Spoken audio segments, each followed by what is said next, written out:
MDMA കേസിലെ പ്രതിയായ youth Congress നേതാവുമായി ഫോണിൽ ബന്ധപ്പെട്ടിരുന്നു എന്നുള്ളത് സ്ഥാപിക്കുന്നതാണ് ഇപ്പോൾ മുഖ്യമന്ത്രിയുടെ തന്നെ പത്രസമ്മേളനം. അപ്പോൾ ഗൗരവമുള്ള വിഷയമായി ഇത് നമ്മൾ കാണേണ്ടതുണ്ട്. ഇങ്ങനെ MDMA സംഘവുമായി ആർക്കൊക്കെയാണ് ബന്ധം? മുഖ്യമന്ത്രിയുടെ പ്രിയപ്പെട്ടവരായി നടക്കുന്ന ആരെങ്കിലും ഈ സംഘവുമായി ബന്ധമുണ്ടോ എന്നുള്ളതൊക്കെ തൂഫാനുമായി മുന്നോട്ട് പോകുന്ന ആഭ്യന്തര വകുപ്പ് മന്ത്രി അന്വേഷിക്കേണ്ടതുണ്ട് എന്ന് ചൂണ്ടിക്കാട്ടുകയാണ്. കാസർഗോഡ് MDMA കേസിൽ പിടിക്കപ്പെട്ട വ്യക്തിക്ക് ജാമ്യം നിന്നത് കോൺഗ്രസിന്റെ ഉത്തരവാദിത്തപ്പെട്ട നേതാക്കന്മാരാണെന്നുള്ള വാർത്തകൾ ഇപ്പോൾ പുറത്തു വന്നിരിക്കുകയാണ്. അപ്പൊ തൂഫാൻ അന്വേഷണം കോൺഗ്രസുകാർക്ക് പ്രത്യേക പ്രിവിലേജ് ഉണ്ടോ? കോൺഗ്രസും യൂത്ത് കോൺഗ്രസും കേരളത്തിലെ മുഖ്യമന്ത്രി ഉൾപ്പെടെ ബന്ധമുള്ളവരുമായിട്ടുള്ള പ്രതികൾക്ക് പ്രത്യേക പ്രിവിലേജ് തൂഫാനിൽ ഉണ്ടോ ഇല്ലയോ എന്നുള്ളത് ബഹുമാനപ്പെട്ട ആഭ്യന്തരമന്ത്രി രമേശ് ചെന്നിത്തല പറയണം. കോൺഗ്രസിലെ നേതാക്കന്മാർ ഈ MDMA സംഘവുമായി ബന്ധമുള്ളവർ ഉണ്ടെങ്കിൽ അവരിലേക്ക് അന്വേഷണം പോകുമോ ഇല്ലയോ, ഇതാണ് അറിയേണ്ടത്. ഞങ്ങൾ മയക്കുമരുന്നുമായി ബന്ധപ്പെട്ട തൂഫാനല്ല ഏത് പദ്ധതിക്കും അനുകൂലമാണെന്ന് നേരത്തെ തന്നെ പറഞ്ഞിട്ടുണ്ട്. എല്ലാ നിലയിലുള്ള സഹകരണവും ഞങ്ങളുടെ ഭാഗത്തുണ്ടാകും. കഴിഞ്ഞ 10 കൊല്ലം D-HUNT എന്ന പേരിൽ മയക്കുമരുന്നിന്റെ വലിയ നിലയിലേക്കുള്ള പ്രവർത്തനം കേരള സർക്കാർ നടത്തിയിരുന്നു. ഒരുപാട് കേസുകൾ അതിന്റെ ഭാഗമായി എടുത്തിരുന്നു. നിയമസഭയിൽ കഴിഞ്ഞ 10 കൊല്ലം ഇതുമായി ബന്ധപ്പെട്ട് ഒന്നും സർക്കാർ ചെയ്തില്ല എന്ന അനാവശ്യ പ്രചരണം തൂഫാന്റെ പ്രവർത്തനത്തിന്റെ ഐക്യത്തെ ബാധിക്കുമെന്ന് ചൂണ്ടിക്കാട്ടിയപ്പോൾ അതുണ്ടാകില്ല, നമ്മളെല്ലാവരും ചേർന്ന് നിൽക്കണമെന്നാണ് ആഭ്യന്തര വകുപ്പ് മന്ത്രി പറഞ്ഞത്. അത് നമുക്കറിയാവുന്ന കാര്യമാണ്. അങ്ങനെ ചേർന്ന് നിന്നുകൊണ്ടാണ് ഞങ്ങളെല്ലാവരും തൂഫാന്റെ പ്രവർത്തനമായിട്ട് സഹകരിക്കുന്നത്. എന്നാൽ തൂഫാനിൽ MDMA കേസുമായി ബന്ധപ്പെട്ട കോൺഗ്രസിന്റെ നേതാക്കന്മാരും മുഖ്യമന്ത്രി ഉൾപ്പെടെ ഉള്ളവർക്ക് ബന്ധമുള്ളവരും ഉണ്ടെങ്കിൽ, അവർക്ക് പ്രത്യേക പ്രിവിലേജ് ഉണ്ടെങ്കിൽ തൂഫാനായി പോകും എന്ന കാര്യത്തിൽ ഒരു സംശയം ഇല്ല. അതുകൊണ്ട് അടിയന്തരമായി ആഭ്യന്തര വകുപ്പ് മന്ത്രി ഇക്കാര്യത്തിൽ നയം വ്യക്തമാക്കണം.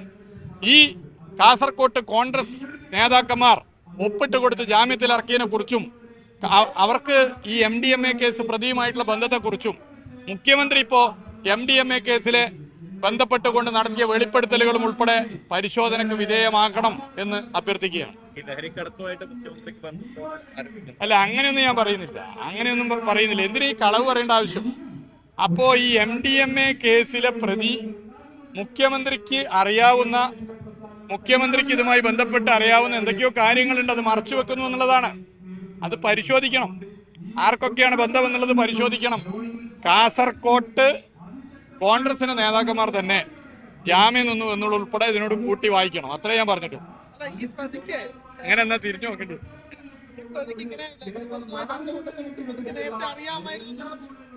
അതിലേക്കൊന്നും ഞാൻ കിടക്കുന്നില്ല. എന്റെ ചോദ്യം, എന്തിനാണ് മുഖ്യമന്ത്രി ഇങ്ങനെ കളവ് പറഞ്ഞത്? ഈ നവകേരള സദസ്സിനുമായി ബന്ധപ്പെട്ടാണ് ഈ MDMA കേസിലെ പ്രതിയെ പരിചയപ്പെട്ടതും ബന്ധപ്പെട്ടതെന്ന് പറയുമ്പോൾ അത് കഴിഞ്ഞ് ഉടനെ മാധ്യമങ്ങൾ വാർത്ത വരികയാണ്. അതിനു മുമ്പ് മുഖ്യമന്ത്രിക്ക് ഇദ്ദേഹവുമായിട്ട് ബന്ധമുള്ള ഫോട്ടോകളും വീഡിയോകളും മാധ്യമ വാർത്തകളായിട്ട് പുറത്തു വരികയാണ്. അത് കണക്ട് ചെയ്തുകൊണ്ടാണ് ഞാൻ പറയാൻ ഉദ്ദേശിക്കുന്നത്. എന്തിനാണ് മുഖ്യമന്ത്രി ഇങ്ങനെ തെറ്റായ കാര്യങ്ങൾ പത്രസമ്മേളനങ്ങൾ പറയുന്നത്? കാസർഗോഡ് MDMA കേസിലെ പ്രതിക്ക് ജാമ്യം നിന്ന കോൺഗ്രസ് നേതാക്കന്മാരിലേക്ക് ഉൾപ്പെടെ തൂഫാൻ്റെ അന്വേഷണം പോകുമോ?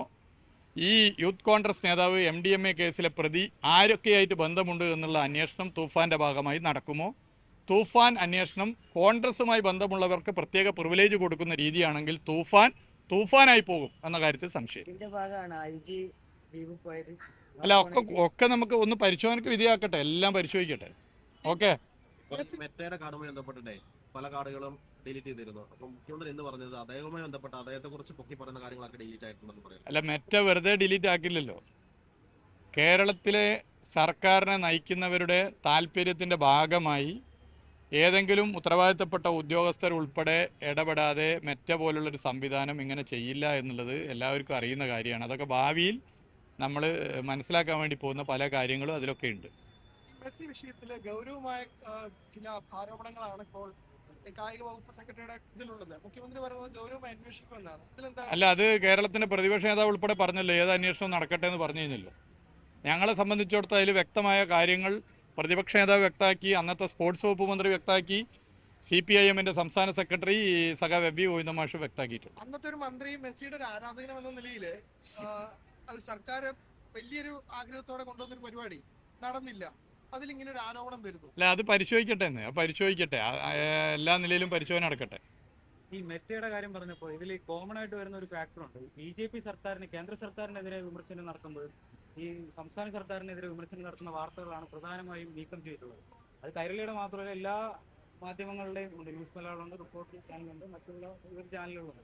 അപ്പൊ ഇതെങ്ങനെയാണ് ഇത് കൂട്ടിക്കെട്ടുക? കാരണം അല്ല, കേന്ദ്ര സർക്കാർ ഇപ്പം ന്യൂസ് ക്ലിക്കിൻ്റെ അനുഭവം നമ്മുടെ മുമ്പിലുണ്ട്. സ്വതന്ത്ര മാധ്യമ പ്രവർത്തനത്തിൻ്റെ രാജ്യങ്ങളുടെ റേറ്റിംഗ് എടുത്താൽ വളരെ താഴെയാണ് ഇന്ത്യ. ഇവിടെ മാധ്യമ പ്രവർത്തകർ കൊല്ലപ്പെട്ടിട്ടുണ്ട്, ആക്രമിക്കപ്പെട്ടിട്ടുണ്ട്, മാധ്യമ സ്ഥാപനങ്ങൾ പൂട്ടി അടക്കപ്പെട്ടിട്ടുണ്ട്. ഇങ്ങനെയൊക്കെയുള്ള നിലപാട് കേന്ദ്ര ഗവൺമെൻറ് സ്വീകരിച്ചിട്ടുണ്ട്. ഇതിനെതിരെ രാജ്യത്തെ പ്രതിപക്ഷമാകെ ശക്തമായ നിലപാട് സ്വീകരിച്ച് മുന്നോട്ട് പോയിട്ടുണ്ട്. കോൺഗ്രസ് പാർട്ടിയും അത്തരം നിലപാടാണ് നരേന്ദ്രമോദി ഗവൺമെൻറ്റിനെതിരെ എടുത്തിരുന്നതെങ്കിൽ കേരളത്തിൽ കോൺഗ്രസ് ഭരിക്കുമ്പോൾ അതിന് സമാനമായ നിലപാട് സ്വീകരിക്കുന്നു. ഇത് ഇരട്ടത്താപ്പാണ്. കേരളം ഭരിക്കുന്നത് കോൺഗ്രസ് നയിക്കുന്ന ഗവൺമെൻറ്റാണോ BJP നയിക്കുന്ന ഗവൺമെൻറ്റാണോ എന്ന് സംശയം തോന്നുന്ന കാര്യങ്ങളാണ് ഓരോ ദിവസം ഉണ്ടായിക്കൊണ്ടിരിക്കുന്നത്. മുഖ്യമന്ത്രി ഇന്ന് ചോദിക്കുന്നത് അങ്ങനെ താൻ പറഞ്ഞു കഴിഞ്ഞാൽ മെറ്റ നീക്കം ചെയ്യുകയാണെങ്കിൽ അങ്ങനെ മുഖ്യമന്ത്രി ഇപ്പം ഈ 3 മാസം എടുത്തു കഴിഞ്ഞാൽ മാധ്യമങ്ങളോട് പറഞ്ഞ കാര്യങ്ങൾക്ക് ഘടകവിരുദ്ധമായി എന്തൊക്കെ സംഭവിച്ചിട്ടുണ്ട്. അപ്പോൾ അതിനിപ്പോൾ നമ്മൾ അന്വേഷണം നടത്തി പോയിട്ട് കാര്യമില്ലല്ലോ.